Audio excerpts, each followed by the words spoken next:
அன்பு தமிழ் நெஞ்சங்களுக்கு வணக்கம்.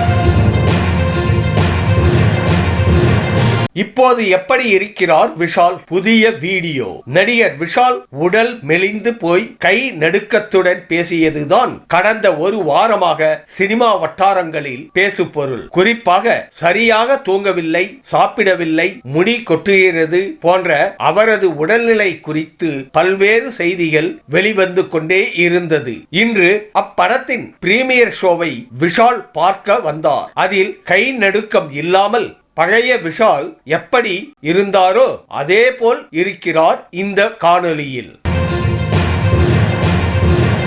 எனது உடல் நிலைக்கு ஒண்ணுமில்லை. நடிகர் விஷால் ஓப்பன் டாக். விஷால் உடல்நிலை பாதிக்கப்பட்டு மருத்துவமனையில் அனுமதிக்கப்பட்டு இருப்பதாகவும் வீட்டில் ஓய்வெடுத்து வருவதாகவும் அடுத்தடுத்து செய்திகள் வெளியாகின. இந்த நிலையில் சென்னையில் நடைபெற்ற நிகழ்ச்சியில் சுந்தர் சியுடன் கலந்து கொண்டார் நடிகர் விஷால். அப்போது பேசிய அவர் தனது கை தற்போது நடுங்கவில்லை, மைக்கை நன்றாகவே பிடித்திருக்கிறேன், என் மீது அன்பு காட்டிய ரசிகர்களுக்கு நன்றி என்று விஷால் உருக்கமாக பேசியுள்ளார். என்னோட அப்பாவோட தன்னம்பிக்கை தான் என்னோட பலம்.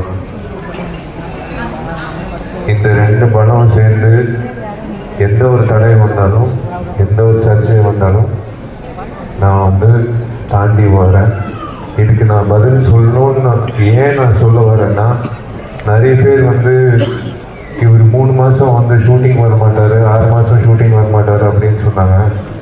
இதெல்லாம் இந்த மாதிரி எல்லாம் எதுவுமே நான் நடுக்கம் எதுவுமே இல்லை, கரெக்டாக தான் இருக்குது மைக்கு இப்போது. So everything is fine. I hope you all enjoy the film. இன்னும் நிறைய விஷயங்கள் இருக்குது செகண்ட் ஹாஃபில். Thank you so much. I love you, I love you, I love you. ரொம்ப ரொம்ப நன்றி உங்களோட அன்புக்கு. நான் சத்தியமாக சாவர வரைக்கும் நான் மறக்கவே மாட்டேன் உங்களோட அன்பை. நீங்கள் ஒவ்வொருத்தரும் ஒற்றன் ஒரு மெசேஜ் எனக்கு அனுப்புனாரு. அது ஹார்ட் டச்சிங் மெசேஜ். ஒரு ப்ரெஸ் ஒரு நடிகை